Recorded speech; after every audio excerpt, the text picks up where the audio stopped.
माँ का देहांत और अलौकिक ताबीज। मेरी माँ की सबसे बड़ी इच्छा मेरे बड़े भाई की विवाह की थी। आहा, जब मैं अनंत की पत्नी का मुख देखूंगी तब मुझे इस धरती पर ही स्वर्ग मिल जाएगा। इन शब्दों में माँ को अपने वंश को आगे चलाने की प्रबल भारतीय भावना व्यक्त करते मैं प्रायः सुनता था। अनंत की सगाई के समय मैं लगभग 11 वर्ष का था। माँ कोलकाता में अत्यंत उल्लास से विवाह की तैयारियों में जुटी हुई थी। केवल पिताजी और मैं ही उत्तरी भारत में स्थित बरेली में अपने घर में रह गए थे, जहां लाहौर में 2 वर्ष रहने के बाद पिताजी का स्थानांतरण हो गया था।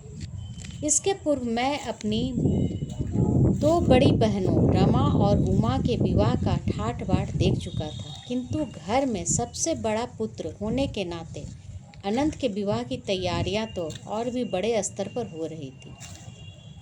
माँ प्रतिदिन दूर दूर से कोलकाता पहुँचते सगे संबंधियों की आवभगत करने में व्यस्त थी। माँ ने 50 एमहर्स्ट स्ट्रीट में लिए गए एक नए विशाल घर में उन सबको आराम पूर्वक ठहरने की व्यवस्था की थी। सारी तैयारियां पूरी हो चुकी थी। विवाह भोज के लिए नाना विध व्यंजन, बारात के साथ अनंत को ले जाने के लिए पालकी, रंग बिरंगी बत्तियों की कतारें, गत्ते के विशालकाय हाथी और ऊंट, अंग्रेजी, स्कॉटिश और हिंदुस्तानी बैंड बाजे, पेशेवर गायक तथा नर्तक, विवाह विधि संपन्न कराने के लिए पंडित, पुरोहित, सब कुछ तैयार था।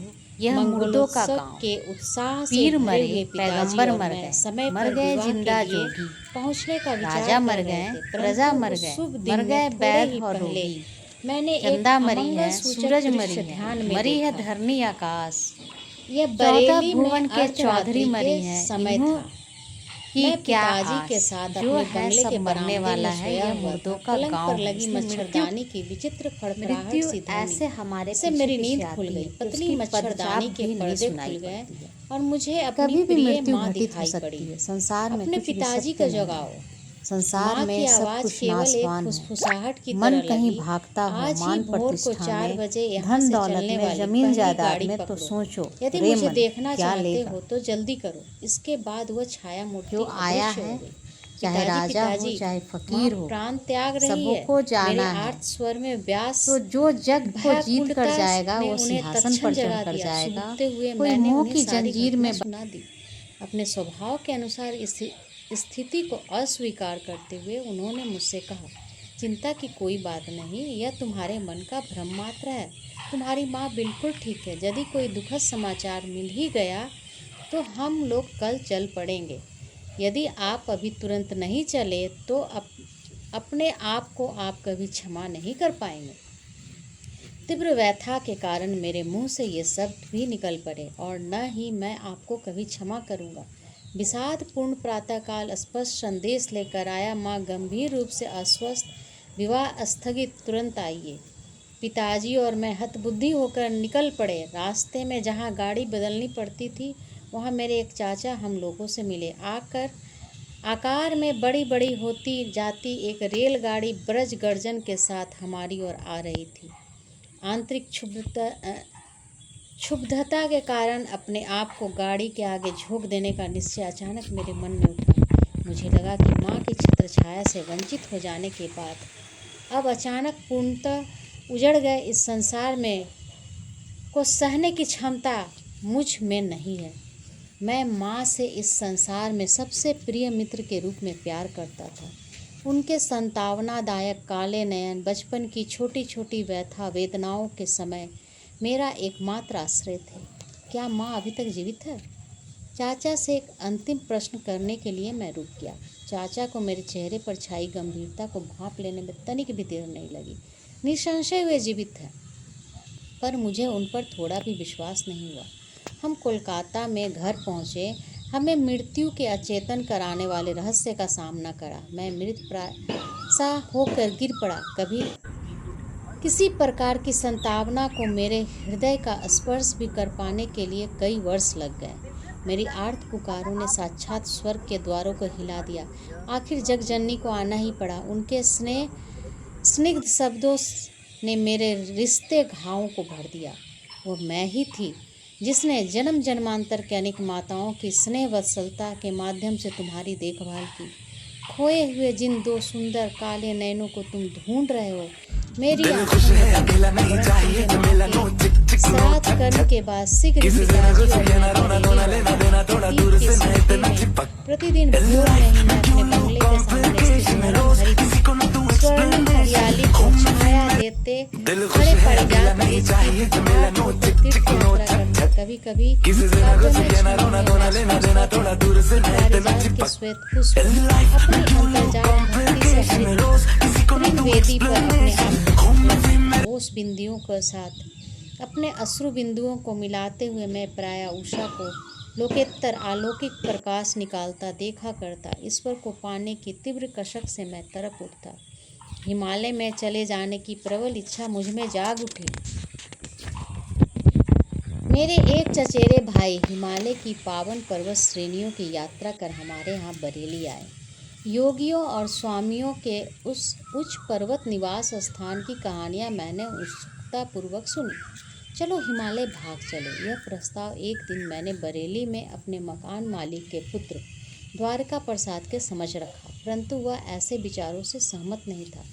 उसने मेरे इस विचार से मेरे बड़े भाई को अवगत करा दिया, जो उसी समय पिताजी से मिलने के लिए वहां आए थे। एक छोटे बच्चे की इस अव्यवहारिक योजना को हंसकर टाल देने के बदले अनंत ने मेरा उपहास करने का निश्चय कर लिया। तुम्हारे गेरुए कपड़े कहाँ हैं? उनके बिना तो तुम स्वामी भी नहीं बन सकते। परंतु उनके इन शब्दों से मैं अबोधगम्य रूप से पुलकित हो उठा। उन शब्दों ने एक स्पष्ट चित्र मेरी दृष्टि के सामने खड़ा कर दिया कि मैं सन्यासी बनकर भारत भ्रमण कर रहा हूँ। शायद उन शब्दों ने किसी पूर्व जन्म की स्मृतियों को जगा दिया था। चाहे जो बात हो, पर मुझे यह तो पता चल गया कि प्राचीन सन्यास परंपरा का गेरुआ वस्त्र में अत्यंत स्वाभाविक सहजता के साथ धारण कर सकूँगा। एक दिन द्वारिका के साथ बातचीत करते हुए मैंने अनुभव किया कि हिमस्खलन के समान प्रचंड वेग से ईश्वर प्रेम की धारा मुझ में उतर रही है।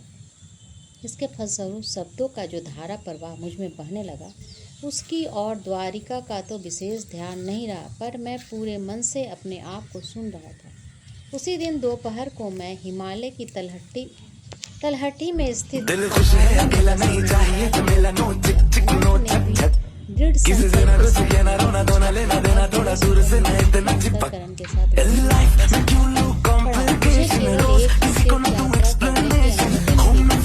प्रतिदिन मेरा हृदय अपनी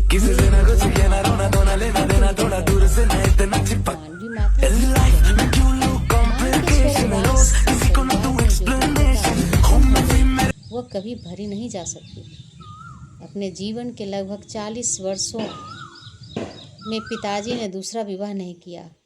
अपने बाल वृंद के माता पिता की कठिन भूमिका उन्होंने स्वयं ही स्वीकार कर ली और इसके निर्वाह में वे हमारे साथ अधिक कोमल हृदय, अधिक मिलनसार बन गए। शांति और सूझबूझ के साथ ही वे विभिन्न पारिवारिक समस्याओं को हल करते। कार्यालय से आने के पश्चात वे किसी विरक्त की भांति अपने कक्ष में चले जाते और आनंद पूर्वक प्रशस्ति में क्रिया योग का अभ्यास करते। माँ के स्वर्गवास के बहुत समय के बाद मैंने ऐसी छोटी छोटी बातों का ध्यान रखने के लिए एक अंग्रेज परिचारिका को रखने का प्रयास किया ताकि पिताजी को कुछ आराम मिल सके, परंतु पिताजी ने सिर हिला हिलाकर अपनी असहमति प्रकट की। तुम्हारी माँ के साथ ही मेरी सेवा का अंत हो गया।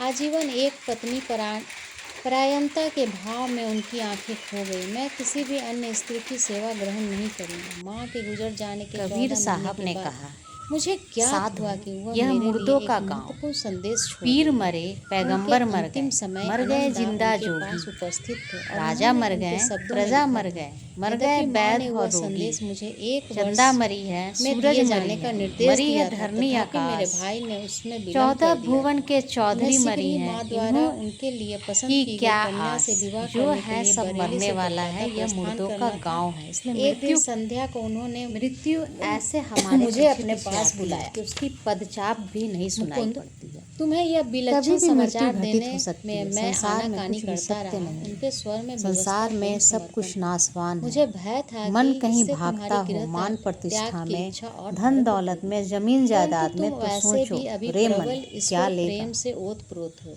अभी हाल ही में जो जब आया मैं तुम्हें है, हिमालय जाते चाहे हुए राजा रास्ते हो में चाहे पकड़ फकीर लाया, हो, तभी मैंने एक सबको निश्चित जाना है। संकल्प कर लिया। तो मुझे जो किसी जग भी को जीत परिस्थिति कर में अब जाएगा अपना वो पवित्र सिंहासन वचन पर चढ़ निभाने कर में देर जाएगा। नहीं करनी कोई चाहिए। मोह की मेरे जंजीर में भाई ने मुझे एक छोटी सी डिबिया दी और माँ का संदेश सुनाया। माँ ने कहा, मेरे प्रिय मुकुंद, ये मेरे सब तुम्हारे लिए मेरा अंतिम आशीर्वाद है। अब वह समय आ गया है जब मुझे तुम्हारे जन्म के पश्चात घटी अलौकिक घटनाओं से तुम्हें अवगत करा देना चाहिए। जब तुम मेरी गोद में एक नन्हे से शिशु मात्र थे, तभी मुझे तुम्हारे निहित मार्ग का पता चल गया था। मैं तब तुम्हें वाराणसी में अपने गुरु के घर ले गई थी। वहाँ शिष्यों की भीड़ की ओट में लगभग छिपे हुए मैं ध्यानस्थ लाहाड़ी महाशय को कठिनता से देख पा रही थी।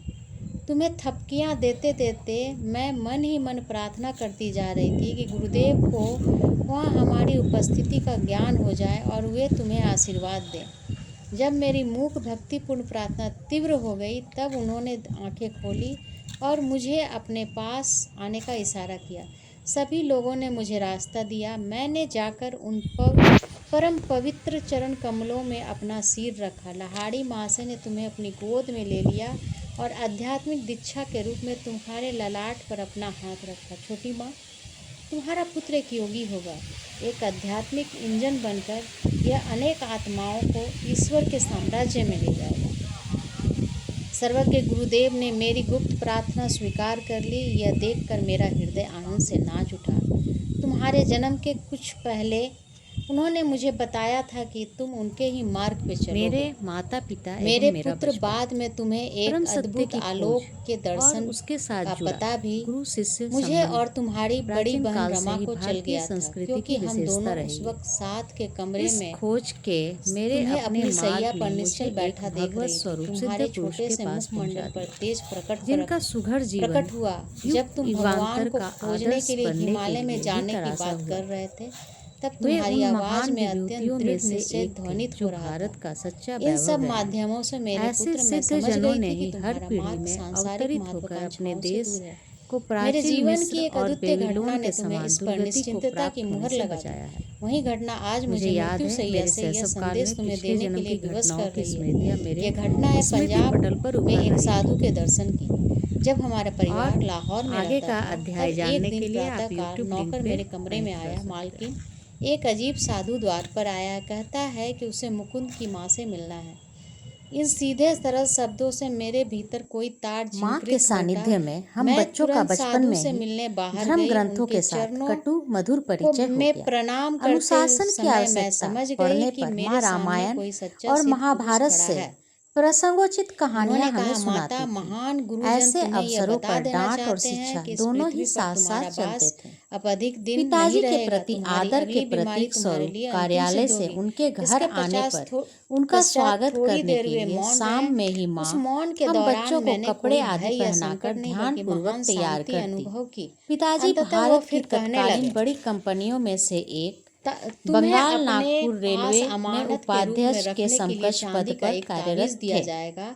वह आज यात्रा मैं तुम्हें उनके नहीं कार्य दूंगा। का मेरे एक कथन हिस्सा को थी। सत्य हमारा प्रमाणित करने परिवार के मेरे लिए कल बाल्यकाल जब तुम में ध्यान कर रही अनेक होगी, शहरों में रहा। तब वह तुम्हारे माँ हाथों गरीबों में की मूर्त सहायता रूप के धारण लिए कर लेगा। सदा जब तत्पर तुम्हारे रहती मृत्यु थी। की घड़ी पिताजी भी निकट इस आएगी, मामले तब में तुम्हें वह करुणापूर्ण ताबीज अपने बड़े बेटे दृष्टिकोण अनंत को रखते देकर थे, उसे बताना परंतु होगा कि अपनी आर्थिक 1 वर्ष सीमा तक के वह अंदर ही उस व्यय ताबीज करना को अपने पसंद पास करते रखे। थे। एक तत्पश्चात बार उसे 15 तुम्हारे दिनों में द्वितीय माँ पुत्र ने को दे। गरीब को खिलाने के लिए पिताजी की मासिक आय से महापुरुषों से अधिक प्राप्त रकम उस खर्च कर ताबीज दी। के मर्म को मुकुंद समझ लेगा। इस उसे पर वह पिताजी ताबीज ने तब माँ मिलनी से चाहिए कहा, जब वह मैं तुमसे सांसारिक केवल इतना ही कहना चाहता हूँ आशा कि कृपा आकांक्षाओं का करके अपना परित्याग दान कर धर्म तुम प्राणपण उचित से सीमा के ईश्वर की अंदर खोज करो। करने के लिए माँ प्रस्तुत को हो रहा हो। अपने पति की जब यह वो ताबीज सौम्य कुछ उलाहना वर्षों भी तक उसके पास रह व्यथाजनक चुका लगी। होगा, जब उसका बच्चों उद्देश्य को पूरा हो चुका किसी होगा, प्रकार के तब वह अपने आप मतभेद का अदृश्य हो कोई जाएगा। आभास गुप्त दिए से बिना अति गुप्त माँ ने स्थान में एक भी वह घोड़ा रखा गाड़ी हो, जब मंगवाई। भी वो वहाँ से नमस्कार, आया था मैं वहीं अपने वापस चला मायके जा जाएगा। रही हूँ। मैंने उस प्राचीन साधु धन की को भिक्षा अर्पण हम कर लोग परम चकित भक्ति भाव होकर से नमन विलाप किया। करने लगे। उसी भिक्षा समय ग्रहण न कर मुझे संयोगवश आशीर्वाद देकर हमारे चले गए। मामा अगले वहाँ दिन आए। संध्या को जब मैं हाथ उन्होंने जोड़कर ध्यान में पिताजी के बैठी कान में थी, तब चांदी फुसफुसाकर का एक धीरे से ताबीज मेरे कोई परामर्श हथेलियों के दिया। बीच में प्रकट हो गया, जैसे साधु ने निसंशय कहा था। सदियों से उनके चला आ शीतल रहा चिकने कोई स्पर्श ने उपाय। मुझे प्रकट होने पिताजी का के ज्ञान हो कुछ गया। मैंने 2 वर्ष सुविधाजनक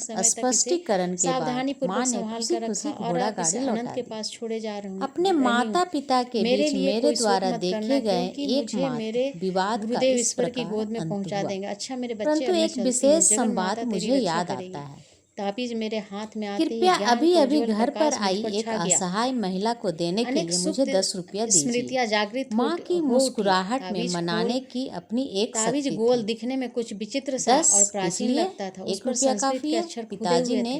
मैं इसके समझ साथ गया एक कि इस जन्म औचित्य में जीवन पथ समर्थन भी पर जोड़ दिया। अब ये मेरे अदृश्य रूप से पिताजी मेरा और दादा मार्गदर्शन दादी की करने अचानक मृत्यु हो वाले गई। मेरे तब मैंने गरीबी पूर्व को जन्मों के पहली गुरुओं बार ने से अनुभव भेजा किया। था। इसका एक और अधिक मीलों गहन चलकर स्कूल अभिप्राय जाने भी से था। पहले मेरा परंतु नाश्ता ताबीज के होता था भीतरी केवल रहस्य एक को छोटा खोल केला। रहस्य कॉलेज का भेद पहुंचने खोल तक देना मेरी उचित नहीं अवस्था होता। इतनी बुरी हो गई कि मेरे मैंने जीवन एक की धनी अत्यंत दुखद न्यायाधीश से घटनाओं के बीच वह मासिक ताबीज 1 रुपये की किसी सहायता प्रकार के लिए अदृश्य हो प्रार्थना गया और की। उसका अदृश्य होना उसने किसी यह प्रकार कहते हुए मेरे मना लिए कर दिया कि पूर्ण 1 लाभ का रुपया भी सूचक सिद्ध हुआ। मूल्यवान इसका होता है। वर्णन इस उस प्रकरण में 1 करने की रुपये के आवश्यकता नहीं। मना किए फिर तो जाने की हिमालय में आपको जाने कितनी की कड़वी अपनी याद है। चेष्टाओं माँ में ने बार हृदय बार से असफल तत्काल किया तर्क गया। उभारा। यह क्या ताबीज आप चाहते हैं कि यह बालक महिला ताबीज भी के पंखों पर आपके सवार द्वारा होकर इन 10 प्रतिदिन रुपयों दूर को दूर मना तक किए यात्रा जाने कर की लेता था। वैसी ही दुखद स्मृति अपने मन में रखे जिनकी उसे तीव्र आवश्यकता है? तुम जीती। पराभूत पति की सनातन भाव भंगिमा के साथ पिताजी ने अपना बटुआ खोला और कहा, यह लो 10 रुपये का नोट। उस महिला को यह मेरी शुभकामनाओं सहित दे दो। किसी भी नए प्रस्ताव पर पहले नहीं कह देना पिताजी का स्वभाव था।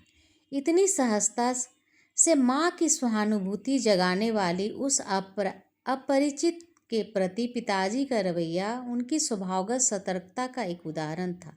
तत्क्षण कोई बात स्वीकार कर लेने की अनिच्छा वस्तुतः सोच विचार के बाद निर्णय के सिद्धांत का पालन मात्र है। मैंने सदा ही देखा कि पिताजी उचित और संतुलित निर्णय लेते थे।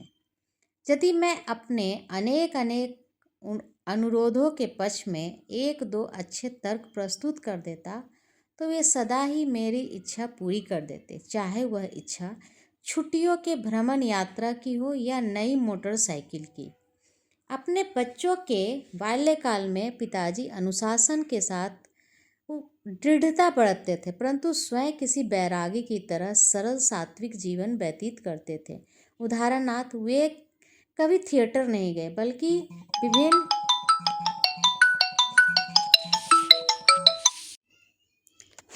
विभिन्न आध्यात्मिक साधनाओं में भगवद गीता पढ़ने में उन्हें आनंद आता था।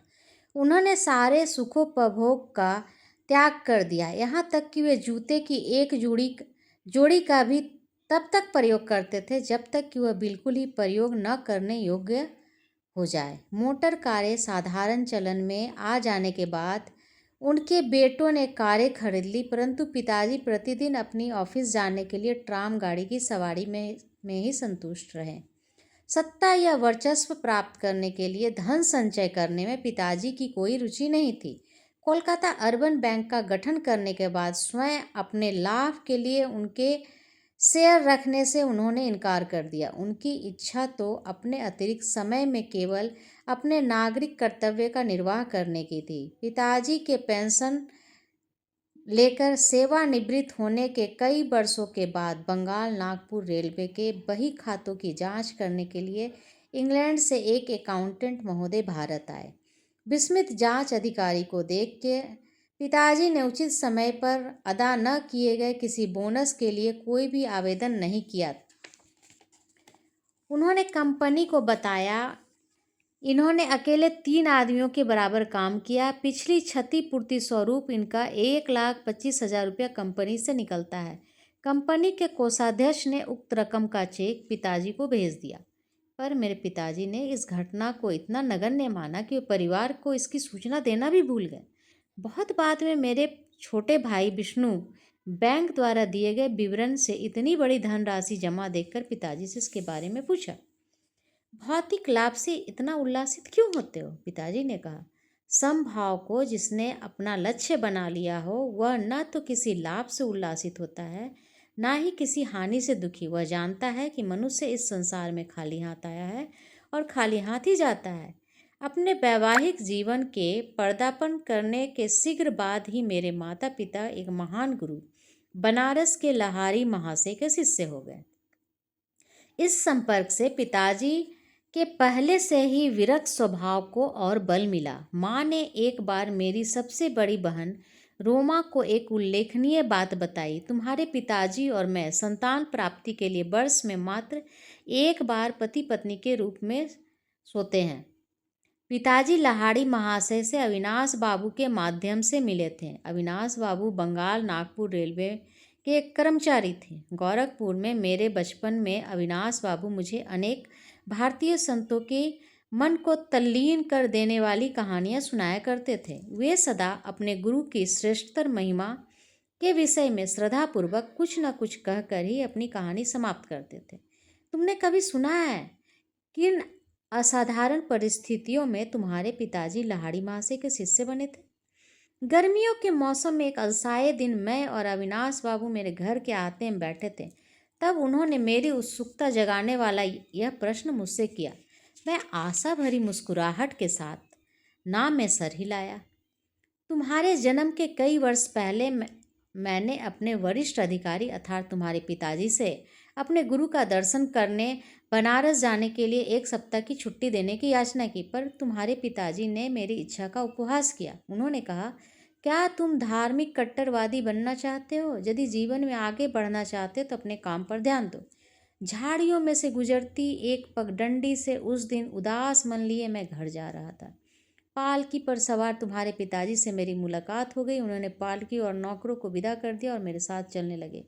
मुझे संतावना देने के लिए वे सांसारिक सफलता के लिए प्रयास करने के लाभ मुझे समझाने लगे, पर मैं उनकी बातों को बेमन होकर सुन रहा था। मेरा हृदय बार बार यही पुकार रहा था, लहाड़ी माँ से, मैं आपके दर्शन के बिना जी नहीं सकता। हम लोग चलते चलते एक सुनसान मैदान के किनारे पहुंच गए, जहाँ संध्याकालीन सूर्य की किरणें लहराती ऊंची जंगली घास पर चमक रही थी। हम लोग उस मनोरम दृश्य को देखने के लिए रुक गए। वहाँ उस मैदान में हमसे कुछ ही गज की दूरी पर मेरे महान गुरु अकस्मात प्रकट हो गए। उनका स्वर वातावरण में गूंज उठा, भगवती, तुम अपने कर्मचारी के प्रति अत्यंत कठोर है। इसके साथ ही वे जिस रहस्यमय ढंग से प्रकट हुए, वे उसी रहस्यमय ढंग से अंतर ध्यान हो गए। मैं जमीन पर घुटने टेक कर लहाड़ी माँ से पुकारा था। कुछ ही क्षणों के लिए तुम्हारे पिताजी स्तंभित हो गए। अविनाश, मैं न केवल तुम्हें छुट्टी दे रहा हूँ, बल्कि वाराणसी जाने के लिए मैं स्वयं भी छुट्टी ले रहा हूँ। तुम्हारी सहायता करने के लिए जब चाहे अपनी इच्छा के अनुसार प्रकट होने की शक्ति रखने वाले इन महान लहाड़ी महाशय के दर्शन मुझे करने ही होंगे। मैं अपनी पत्नी को भी साथ लूँगा और इन महान गुरु से प्रार्थना करूँगा कि वे हमें आध्यात्मिक पथ पर में दीक्षित करें। क्या तुम हम दोनों को उनके पास ले चलोगे? अवश्य। उनकी प्रार्थना में इस चमत्कारपूर्ण उत्तर को पाकर और घटनाओं के इतने शीघ्र अनुकूल मोड़ लेने पर मेरा मन आनंद से गदगद हो उठा। अगले दिन शाम को तुम्हारे माता पिता और मैं रेलगाड़ी से वाराणसी के लिए चल पड़े। अगले दिन हम लोग वहाँ पहुँचे तो कुछ दूर तक घोड़ा गाड़ी से गए, फिर तंग गलियों से चलते हुए मेरे गुरु के घर पहुँचे। उनका घर आसानी से दिखाई नहीं पड़ा। उनकी छोटी सी बैठक में प्रवेश करने पर हमेशा की तरह पद्मासन में बैठे हुए गुरुदेव को हमने प्रणाम किया। उन्होंने अपनी हृदय वेदी आंखें झपकाई, उन्हें तुम्हारे पिताजी पर स्थिर कर दिया। भगवती, तुम अपने कर्मचारी के प्रति अत्यंत कठोर हो। 2 दिन पहले घास पड़े मैदान में कहे हुए वही शब्द उन्होंने फिर से दोहराए। फिर उन्होंने आगे कहा, मुझे खुशी है तुम अविनाश को आने की अनुमति दी, साथ में तुम भी अपनी पत्नी को साथ लेकर यहाँ आ गए। तुम्हारे माता पिता तो अत्यंत आनंद हुआ कि गुरुदेव ने उन्हें क्रिया योग की दीक्षा दी। उस पवित्र दर्शन से अविस्मरणीय दिन से तुम्हारे पिता और मैं गुरु भाई के रिश्ते में घनिष्ठ मित्र रहे हैं। लहाड़ी महाशय ने तुम्हारे जन्म में विशेष रुचि दिखाई। तुम्हारा जीवन निश्चय ही स्वयं उनके जीवन के साथ जुड़ा रहेगा। गुरुदेव का आशीर्वाद कभी निष्फल नहीं होता। मेरे जन्म के थोड़े दिन के बाद ही लहाड़ी महाशय ने इस जगत से प्रस्थान कर लिया। पिताजी का जहाँ जहाँ भी स्थानांतरण हुआ, वहाँ वहाँ लहाड़ी महाशय के एक सुंदर अलंकृत फ्रेम से सजी हुई फोटो हमारे पूजा घर में देवी देवताओं के चित्रों की मूर्तियों के साथ विराजमान रहती थी। लगभग रोज ही सुबह शाम को माँ और मैं उस पूजा वेदी के सामने ध्यान लगाकर बैठते थे और चंदना शक्ति पुष्प अर्पण करते थे। धूप और गुंगुल के साथ साथ अपनी संयुक्त भक्ति द्वारा हम ईश्वर तत्व की पूजा करते, जो लहाड़ी महाशय को पूर्णतः अभिव्यक्त हुआ। उनकी उस फोटो का मेरे जीवन पर ज़बरदस्त प्रभाव पड़ा। जैसे जैसे मैं बड़ा होता गया, वैसे वैसे मेरे मन उस महान गुरु का विचार अधिक दृढ़ होता गया। ध्यान में प्रायः मैं देखता कि उनकी छवि उस छोटे से फ्रेम से बाहर आ गई और जीवित रूप धारण करके मेरे सामने बैठ गई। जब मैं उनके ज्योतिर्मय शरीर के चरणों का स्पर्श करने का प्रयास करता तब ये बदल कर पुनः चित्र बन जाते। जब मैंने बाल्य अवस्था से किशोरावस्था में प्रवेश किया तो मैंने देखा कि फ्रेम में जकड़ी लहाड़ी महाशय की छोटी सी छवि मेरे मन में जीवित ज्ञान प्रदायिनी उपस्थिति बनकर विराजमान हो चुकी है। किसी उलझन या परीक्षा की घड़ी में मैं प्रायः उनसे प्रार्थना करता और अपने अंतर में उनका संतावनादायक मार्गदर्शन पाता। पहले पहले तो मुझे दुख होता था कि वे शारीरिक रूप से जीवित नहीं थे, किंतु जैसे जैसे मुझे उनकी गुप्त सर्वव्यापकता का पता चला वैसे वैसे मेरा दुख कम हो गया। अपने उन शिष्य को जो उनके दर्शन के लिए अति लालायित रहते थे, वे प्रायः लिखा करते थे, जब मैं सदा तुम्हारे कुटस्थ दिव्य दृष्टि की पहुँच में हूँ तो मेरे अस्थि मांस को देखने के लिए आने की क्या आवश्यकता है। लगभग 8 वर्ष की आयु में मुझे लहाड़ी महाशय की फोटो के माध्यम से चमत्कारी स्वस्थ लाभ का आशीर्वाद प्राप्त हुआ। इस अनुभव से मेरे प्रेम को और भी अधिक उत्कट कर दिया। जब मैं बंगाल के इच्छापुर में अपने पारिवारिक घर में रहा करता था तब मुझे हैजा हो गया। मेरे बचने की कोई आशा नहीं थी। डॉक्टर कुछ भी नहीं कर पा रहे थे। मेरे बिस्तर के पास बैठी माँ ने भाव विह्वलता के अतिरेक के साथ मेरे सिर के ऊपर टंगी लहाड़ी महाशय की फोटो की ओर देखने का मुझे इशारा किया। मैं उन्हें मन ही मन प्रणाम करूं। वे जानती थी कि प्रणाम करने के लिए हाथ उठाने की शक्ति मुझ में नहीं बची है। यदि तुम सचमुच अपनी भक्ति प्रकट करोगे, अपने अंतर में उनका चरण स्पर्श करोगे तो तुम्हें जीवन दान मिल जाएगा। मैं उनकी फ़ोटो की ओर देखा और वहाँ आंखें चौंधियाने वाला प्रखर प्रकाश दिखाई पड़ा जिसने मेरे शरीर में पूरे कमरे को अपने में समा लिया। मेरी मिचलाहट और अन्य अनियंत्रणीय लक्षण समाप्त हो गए। मैं स्वस्थ हो गया। तत्क्षण ही मुझ में इतनी शक्ति आ गई कि अपने गुरु में अपार श्रद्धा रखने वाली माँ को झुककर चरण स्पर्श किया। माँ बार बार उस छोटी सी फोटो पर अपना माथा टेक रही थी। हे सर्वव्यापी गुरुदेव, मैं आपकी कृतज्ञ हूँ कि आपके आलोक ने मेरे पुत्र को अच्छा कर दिया। मैं समझ गया कि उन्होंने उस तेजोमय ज्योति का दर्शन किया था जिसकी महिमा से मैं उस साधारणतः प्राणघातक साबित होने वाली बीमारी से एकाएक अच्छा हो गया था। मेरे पास जो कुछ भी अनमोल चीज़ें हैं उनमें एक वह फोटो भी है। स्वयं लहाड़ी महाशय द्वारा पिताजी को दी गई यह फोटो एक पवित्र स्पंदन से युक्त है। इस फोटो के पीछे भी एक चमत्कारिक कहानी है। मैंने यह कहानी अपने पिताजी के गुरु भाई काली कुमार राय से सुनी थी। ऐसा प्रतीत होता है कि लहाड़े महाशय को अपना फोटो खिंचवाना अच्छा नहीं लगता था। एक बार उनके विरोध के बावजूद उनकी और उनके कई शिष्यों की, जिनमें काली कुमार राय भी शामिल थे, एक सामूहिक फोटो खींची गई। उस समय फोटोग्राफर के आश्चर्य की सीमा न थी जब उसने देखा कि फोटो में सब शिष्य चित्र में तो एकदम स्पष्ट दिखाई दे रहे हैं, परंतु बीच में जहाँ उनसे लहाड़ी महाशय का चित्र होने की सार्थक आशा की थी, कोई आकृति नहीं थी। वह स्थान बिल्कुल खाली था। इस विस्मयकारी घटना पर खूब चर्चा हुई।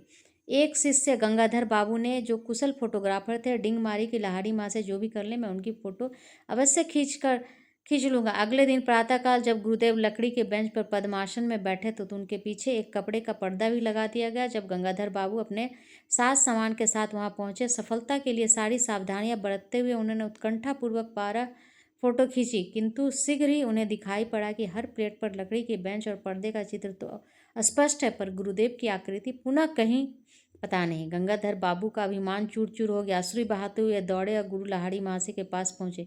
कई घंटों के बाद लहाड़ी महाशय ने इस सारगर्भित वाक्य के साथ अपना मौन तोड़ा, मैं ब्रह्म हूँ, क्या तुम्हारा कैमरा सर्वव्यापी अगोचर का चित्र खींच सकता है? गंगाधर बाबू ने कहा, मैं देख रहा हूँ, नहीं खींच सकता, परंतु हे सर्वज्ञ गुरुदेव, आपके देह मंदिर की एक फ़ोटो प्राप्त करने की बहुत इच्छा है। मेरी दृष्टि संकुचित रही है। आज तक मैं यह नहीं समझ पाया कि आप में ब्रह्म पूर्ण रूप में वास करता है। फिर कल सुबह हुआ, आओ मैं तुम्हारे कैमरे के सामने बैठकर फ़ोटो खिंचवा लूँगा। पुनः फोटोग्राफर ने अपना कैमरा फोकस किया। इस बार अगोचर रहस्यमयता के आवरण से रहित उस पवित्र महापुरुष की आकृति प्लेट पर स्पष्ट रूप से उभर आई। गुरुदेव ने इसके बाद कभी अपनी कोई फ़ोटो नहीं खिंचवाई, कम से कम मैंने तो नहीं देखी। वही फ़ोटो इस पुस्तक में छपी है। सांचे में ढली लहाड़ी महाशय की मुखाकृति से कुछ पता नहीं चल पाता कि वे किस कुल वंश के थे। उनकी रहस्यमय मुस्कान में ईश्वर साक्षात्कार के आनंद की कुछ कुछ झलक दिखाई देती है। ब्रह्म जगत के नाम मात्र की रुचि का संकेत देती। उनकी मिलित आंखें आंतरिक परमानंद का संकेत करती हुई आधी बंद भी है। इस जगत के क्षुद्र प्रलोभनों से आलिप्त वे आध्यात्मिक सहायता के लिए अपने पास आने वाले जिज्ञासुओं की आध्यात्मिक समस्याओं के प्रति सतत पूर्ण जागरूक रहते थे। गुरुदेव के चित्र की महिमा और स्वास्थ्य लाभ करने के थोड़े दिन के बाद ही मुझे एक प्रभावकारी दिव्य दर्शन हुआ। एक दिन प्रातः अपने बिछौने पर बैठा मैं एक गहन दिवा स्वप्न में डूब गया। बंद आंखों के अंधकार के पीछे क्या है, यह अनुसंधानात्मक विचार बड़े बेग से मेरे मन में उभर आया। तत्क्षण ही मेरी अंतर्दृष्टि के सामने प्रखर प्रकाश कौंध गया। मेरे ललाट में विस्तीर्ण दीप्तिमान पट पर पर्वत गुफाओं के में ध्यान अस्त बैठे संतों की आकृतियां छोटे चलचित्रों की भांति प्रकट होने लगी। आप लोग कौन हैं? मैंने उच्च स्वर में पूछा। हम हिमालय के योगी हैं। इस दिव्य उत्तर का आनंद अवर्णनातीत था। मेरा हृदय पुलकित हो उठा। आहा, मैं भी हिमालय में आकर आपके जैसा बनना चाहता हूँ। अदृश्य अंतर्ध्यान हो गया, परंतु रजत किरणें मंडलाकार के में अनंत की ओर विस्तृत हो गई। यह अद्भुत आलोक क्या है? मैं ईश्वर हूँ, मैं प्रकाश हुए धमनी बादलों की सौम्यता बुदबुदाहट जैसी थी। मैं आपके साथ एकाकार होना चाहता हूँ। यद्यपि यह ईश्वरीय आनंद प्रकाश क्षीण होता गया, पर उसमें से मैं ब्रह्मा की अस्थायी खोज की विरासत प्राप्त करने में सफल हुआ। ईश्वर शाश्वत नित्य नवीन आनंद है। यह स्मृति मेरे हृदय पटल पर इस अनुभव के बाद लंबे समय तक बनी रही। बचपन की एक अन्य स्मृति असाधारण है और उल्लेखनीय भी है, क्योंकि आज भी मेरे हाथ पर है। एक दिन प्रातः समय मैं और मेरी बहन उमा अपने गोरखपुर के घर के अहाते में नीम के पेड़ के नीचे बैठे थे। आसपास के तोतों को नीम के पके फल खाते मैं निहार रहा था और बीच बीच में जो समय मिलता उस समय उमा दीदी मुझे बंगाली की पहली पुस्तक पढ़ने में मदद कर रही थी। उमा दीदी ने अपने पैर पर फोड़ा होने की बात बताई और वह उस पर लगाने के लिए मलहम की एक डिबिया ले आई। मैंने उसमें से थोड़ी मलहम लेकर अपने हाथ पर लगा लिया। तुम निरोग हाथ पर मरहम क्यों लगा रहे हो? बात ऐसी है दीदी, मुझे लग रहा है कि कल मुझे यहाँ फोड़ा होने वाला है। चल झूठा कहीं का। दीदी, जब तक तुम कल सुबह क्या होता है देख नहीं लेती तब तक मुझे झूठा नहीं कह सकती। मुझे क्रोध आ गया। उमा पर उसका कोई असर नहीं पड़ा। उसने 3 बार अपने व्यंग को दोहराया। एक दृढ़ निश्चय मेरी आवाज़ में ध्वनित होने लगा जब मैंने धीरे धीरे कहना शुरू किया। मैं अपनी इच्छा शक्ति के बल के साथ कहता हूँ, कल मेरे हाथ पर इसी जगह पर काफ़ी बड़ा फोड़ा निकल आएगा। मैं तुम्हारा फोड़ा सूझकर दुगुना हो जाएगा। सुबह मेरे हाथ पर एक बहुत बड़ा फोड़ा निकल आया और उमा का फोड़ा आकार में दुगुना हो गया। मेरी बहन चीखती हुई माँ के पास भागी। माँ, मुकुंद जादू टोना करना सीख गया है। माँ ने गंभीर होकर मुझसे कहा कि हानि करने के लिए मैं सब शक्ति का प्रयोग कभी न करूं। मैं माँ का वह उपदेश सदा ही याद रखा और उसका पालन किया। मेरे फोड़े का इलाज चीरे से हुआ। डॉक्टर ने चीरे के बाद बना चिन्ह आज भी वर्तमान है। मेरे दाहिने हाथ पर मनुष्य के शब्द की शक्ति का नित्य स्मरण दिलाता हुआ चिन्ह स्मारक के रूप में विद्यमान है। गहरी एकाग्रता के साथ उमा को कहे गए उन साधारण एवं प्रकट हानि रहित प्रतीत होने वाले शब्दों के बम के सदृश से विस्फोट कर निश्चित परिणाम उत्पन्न करने की पर्याप्त शक्ति निहित थी।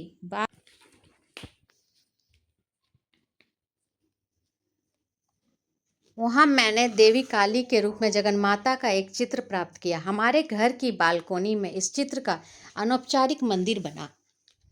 मेरे मन में अनायास ही यह निश्चित विश्वास पैदा हो गया कि उस पवित्र स्थान पर की गई मेरी किसी भी प्रार्थना की पूर्ति का ताज पहना दिया जाएगा।